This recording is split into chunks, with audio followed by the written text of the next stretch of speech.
So here's a quick Photoshop tutorial. I'm making my August page divider from some things from my stash, and I've stitched together these two pages on my sewing machine and stamped a title here, Summer Fun.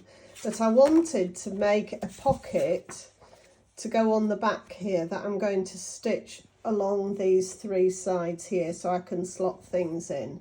And so I've gone back to 2022. This is from the 2022 kit, but it's actually not wide enough. I want it a bit wider, so I just thought I'd show you how I do that on my Photoshop Elements. So what I'm doing is I'm going into Image and I'm going into Resize, Canvas Size. And at the moment it's 3 by 8, but I want it to be 4, really, I think 4. So I'll change that 3 to a 4.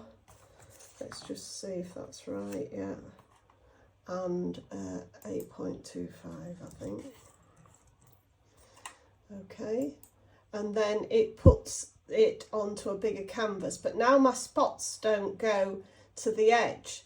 So to get round that, you can just click, make sure you go over here and unlock it, and then you could just try and stretch it, but that stretches the title. That might be okay for you, but here's another way if you don't want to stretch the title, so that works.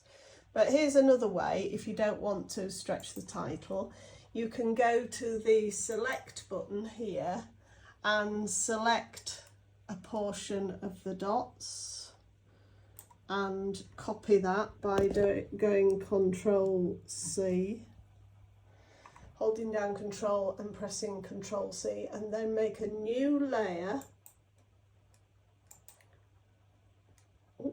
New layer.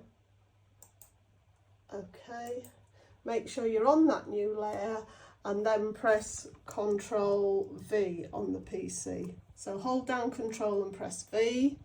So now if I go on that layer, you can see that I've got my new set of dots. So if I put those dots, if I click the select tool and move them over to the right here, I can line them up roughly where I want them. I can always use the nudge button here to nudge them across. That's fine.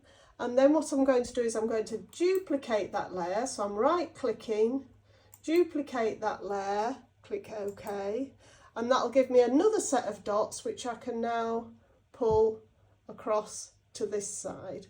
So if you don't want to stretch your words, you can actually just fill the pattern in on the edges there. And again, if it's not quite lined up, just use your nudge button and then you can see where it goes exactly, if you want it in a bit or out a bit, so that it, or down a bit, there we are, down a bit, so that marries up. I think you can see there the dots marry up. So that's how I would do it, and then print it out. Hope that helps.